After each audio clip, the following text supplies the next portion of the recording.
gin joints in all the towns in all the world. She walks into mine.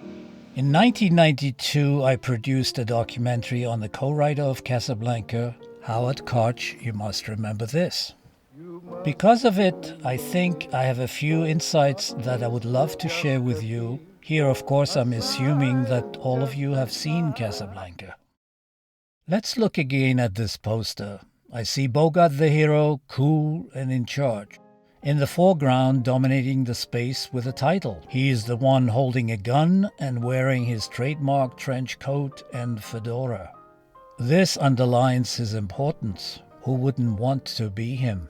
Rick was Bogart's first truly romantic role. His performance in numerous films from the classic Hollywood era made him a cultural icon. And in 1999, the American Film Institute ranked him as the greatest male star of the American cinema.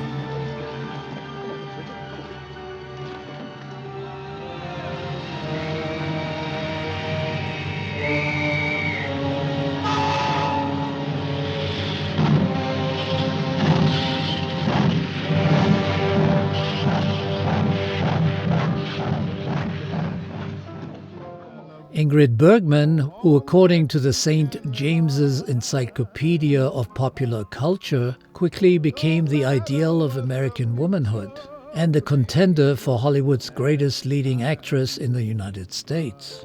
Then Bergman fell in love with the great Italian director Roberto Rossellini. They had an affair and she became pregnant.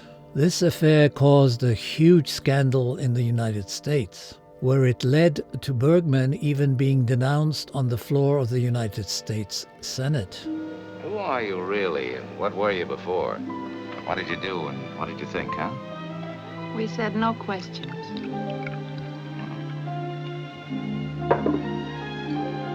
Here's looking at you, kid. Other actresses considered for the role of Ilsa included Anne Sheridan, Hedy Lamarr, Louise Rayner, and Michelle Morgan.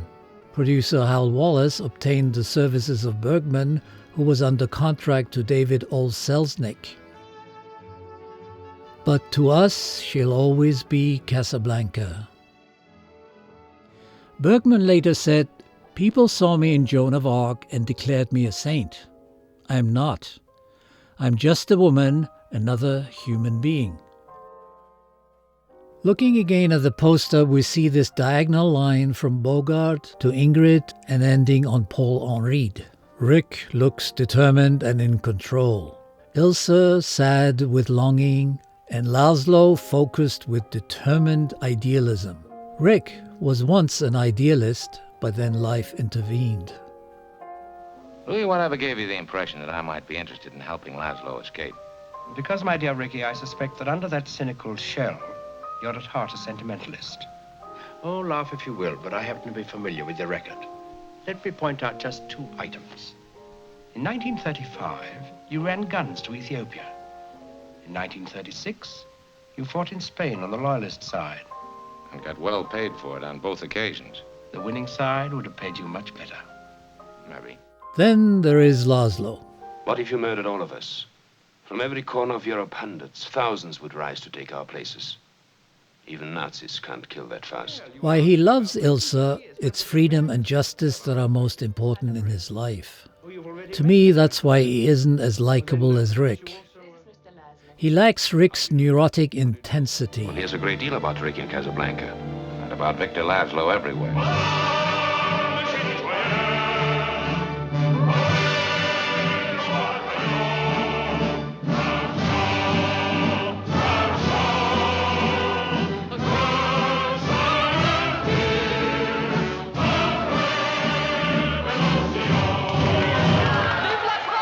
Simply put, he's too perfect. Paul Henri was an Austrian-born American actor, best remembered for Victor Laszlo, and also with Bette Davis in Now Voyager. Paul Henri, like Laszlo, was strongly anti-Nazi and was designated in Germany as the enemy of the Third Reich. Finally, the question came down to the ending, which of 2 endings? They didn't shoot two endings, but there was a debate about the two endings. Can I tell you a story, Rick? You got a wow finish? I don't know the finish yet. Well, go on, tell it. Maybe one will come to you as you go along. The front office wanted more conventional ending. Leading man goes off with leading lady. And we wanted... Ilsa, I'm no good at being noble, but it doesn't take much to see that the problems of three little people don't amount to a hill of beans in this crazy world. Someday you'll understand that. Now. He's looking at you, kid.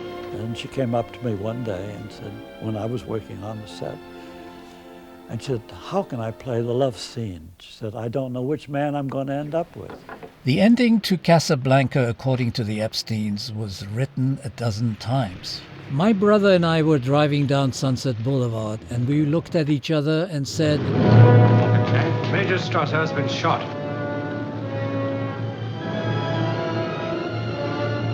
Round up the usual suspects. that was the way we got our ending. For me, the most compelling takeaway of Casablanca is the noble notion of self-sacrifice. Gotta hurry, you'll miss that plane.